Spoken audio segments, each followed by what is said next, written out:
Halo, Anda sedang mendengarkan lagi Restu Podcast bersama saya Mas Is.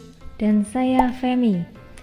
Di episode yang ketiga, kita mau membahas tentang apa, Mas Ismet? Kita mau bahas sesuatu hal yang sangat meresahkan akhir-akhir ini. COVID bukan. Apalagi? Bukan COVID, bukan apa-apa, tapi kita mau bahas tentang pinjol ilegal. Apa itu? Pinjaman online ya, Mas ya? Pinjaman online tapi yang ilegal. Kan ada dua, pinjol resmi dan pinjol ilegal. Yang tidak Ini resmi. yang kita bahas yang ilegal.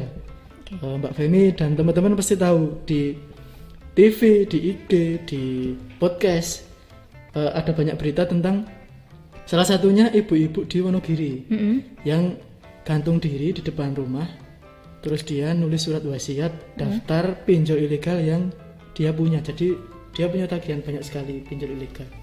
Kemudian pasti teman-temanmu juga ada yang ditagih, dia ada nggak? Ada sih, ada yang beberapa dari pinjol ilegal itu yang menghubungi via WA. Jadi sampai ngirim foto KTP, foto orangnya, terus dengan bahasa-bahasa yang kasar lah, bisa dibilang seperti itu. Jadi temenmu yang pinjam tapi kamu yang ditagih. Iya, jadi kayak neror gitulah, terus disuruh ngomong sama orangnya, suruh bayar gitu. Karena GG. Suruh nagihin, wah ya nggak mau. Padahal kan kalau etikanya, kalau orang punya utang itu seharusnya tidak diberitahukan ke teman-temannya, kan izin diutang akeh. Jadi itu data pribadi. Mana gitu. Data KTP lagi yang disebarin itu. Data pribadi.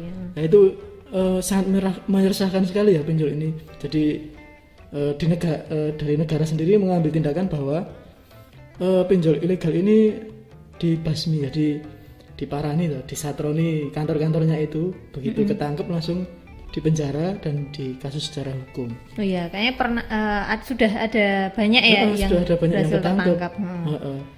Nah itu kita bahas coba. Kenapa sih pinjol ilegal ini sangat digemari oleh masyarakat, dari teman-teman yang di luar sana kok seneng karo pinjol ilegal itu loh? Kira-kira karena apa? Pinjol ini prosesnya cepet, ya nggak sih? Dalam hitungan menit bisa dapat uang, bisa cair ya.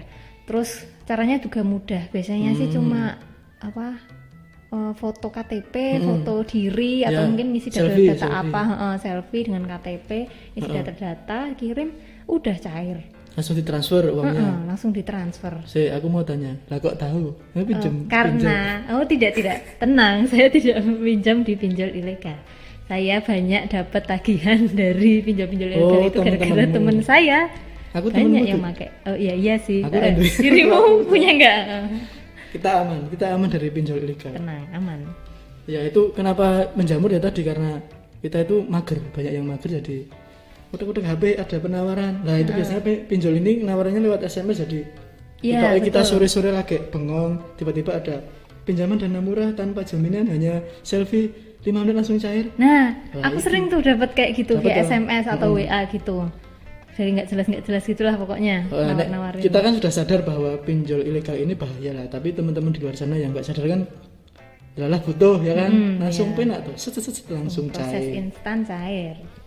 Terus, nah padahal kalau teman-teman tahu pinjol ini itu bunganya itu tinggi banget loh. Bunganya biasanya sampai berapa Mas? Itu kalau dari data yang pernah tak baca itu bunga sama fee-nya itu, ini fee dulu ya, ada fee ada bunga. Fee-nya itu sampai 40% dari total pinjaman. Jadi pinjam 1 juta itu dikasihnya cuma 600 tapi utangnya 1 juta. Gokil, 40%. Dan masih bayar bunganya yang tinggi. Bunganya tinggi juga. Kalau di BPR atau Bank Umum kan bunganya per tahun, per bulan. Kalau di kita 0,9 per bulan, itu sudah sangat murah di kelasnya ya, di kelas BPR. Kalau pinjol ini harian, sehari itu bisa sampai 1% loh dari pinjaman. Harian itu? Harian. Padahal jadi kita ngobrol ini kita dapat bunga ini 1%. Gokil ya. Gila, berarti seperti memupuk kekayaan ya dari yang punya pinjol ilegal itu ya. Terus selain itu ada lagi, jadi kalau di BPR itu kita jelaskan semua rincinya satu-satu. Bapak utang segini, bunga segini, kalau pelunasan di tengah jalan segini. Jadi pas di awal itu jelas.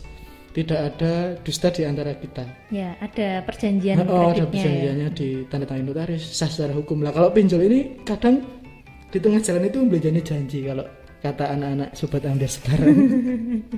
Ngerti-ngerti kok berubah aturannya, tahu-tahu kok bunganya naik, tahu-tahu kok ada ini ada itu. Tahu-tahu ditagih segini, jangka waktunya mungkin nggak sesuai dengan kesepakatan di awal. Bahaya. Terus selain itu, hati pinjol ini kalau saya bilang dia menguasai teknologi. Jadi seandainya Mbak Femi amit-amit tuh kena pinjol, terus datanya itu masuk ke sana tuh, itu dia bisa baca kontak, baca foto, baca video. Nah itu yang terjadi di aku tuh. Itu teman Mbak Femi gitu. Jadi misal sing utang aku, bisa-bisa Mbak Femi tahu kalau aku punya utang.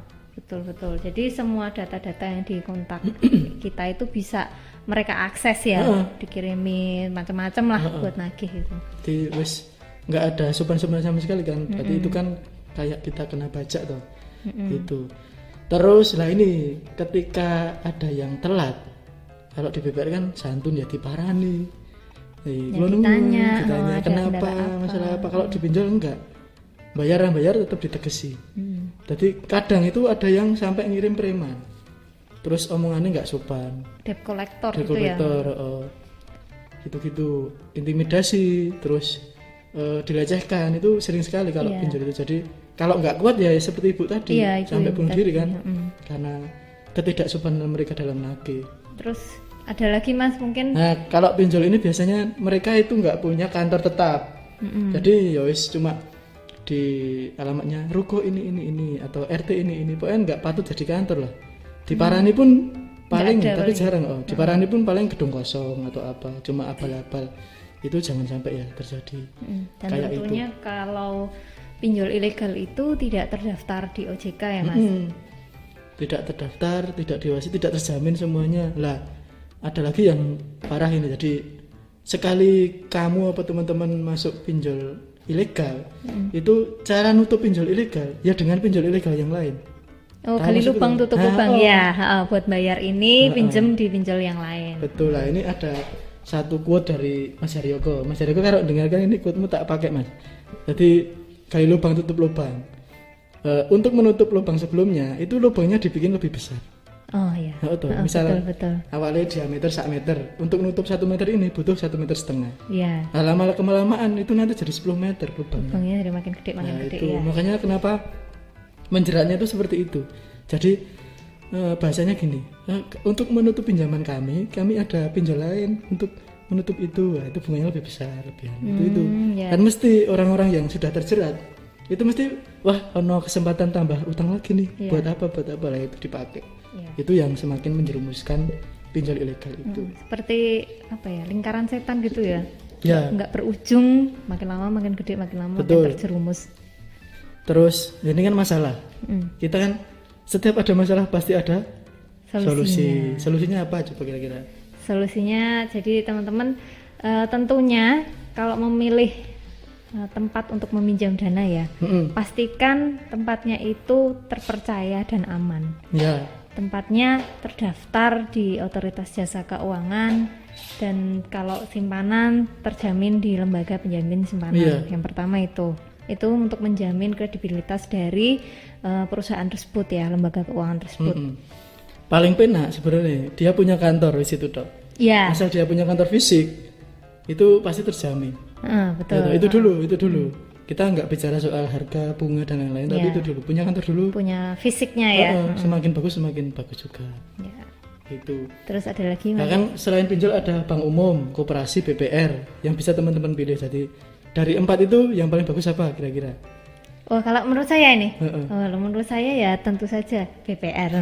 Tentu saja ini sebagai FYI ya. For your information ya.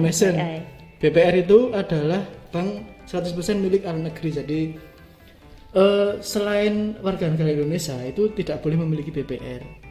Jadi koyok sopo ya? Ilkan Bagot itu bisa, udah naturalisasi tuh. Oh iya, itu bisa ya Mas. Tapi kalau Leonardo DiCaprio belum bisa. Soalnya dia mau jadi mas saya itu boleh bisa. Bercanda.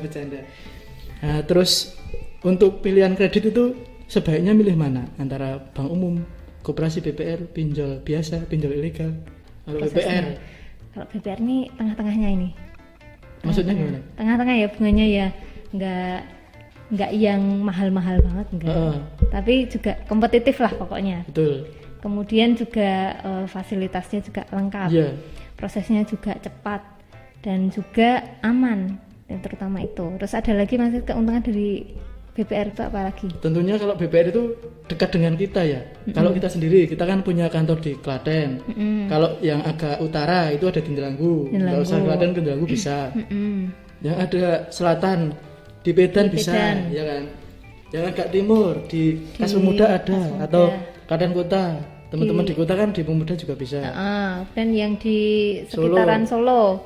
Langsung aja ke kantor cabang Solo kan dekat. Jadi tidak perlu jauh-jauh, langsung hubungi jaringan terdekat BPR Sedulur Makmur. Via telepon juga bisa, atau via website kita itu juga bisa, tinggal klik lewat handphone langsung pengajuan kredit juga bisa. Iya, pengajuan online bisa di www.restuklatenbbpr.com atau langsung chat Mbak Admin atau Mas Admin di Instagramnya. Di Restu atau di Instagram, di WA Instagram, di Twitter, di Facebook, semua kita bisa akan kita layani. Di Instagram @restuklatenbbpr. Kalau WA-nya siapa Restu? WA-nya di 0857 9981 9142. Ya, pokoknya langsung ya. Datang ke kantor atau hubungi pinjaman online kita. Ya itu pinjam juga kan? Oh iya, benar sih. Di situ Anda upload di situ yang jelas aman. Kita bukan pinjol ilegal seperti yang kita jelaskan tadi. Ya, oke. Kita bahasnya lumayan berat ya tadi tentang lumayan berat, tapi memang benar-benar menyadarkan bahwa pinjol ilegal itu meresahkan dan nggak ada untungnya. Walaupun cara enak di awal-awal enak, dimudahkan, tapi kedepannya itu seperti lingkaran setan yang menjerat kita, kalau mau lepas saja susah. Gitu kan. Jadi bagi yang belum terjerat jangan sekali-sekali mencoba ya. Ya jangan mencoba, mending ke BPR Sedulur Makmur aja. Ya. Itu. Yang jelas, ada kantornya jelas, orang-orangnya jelas, prosedurnya jelas, semuanya jelas. Iya. Kita kira episode 3 sudah cukup karena semoga teman-teman tercerahkan apa yang kita bahas tadi.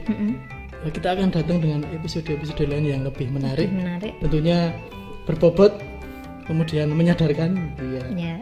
Tentunya kita akan lebih melek keuangan dengan mendengarkan podcast dari Restu Podcast ini. Sudah, terima kasih sudah mendengarkan. Saya Ismet pamit. Dan saya Femi juga pamit. Sampai jumpa di episode yang selanjutnya. BPR Sedulur Makmur, solusi keuangan Anda. Solusi keuangan Anda.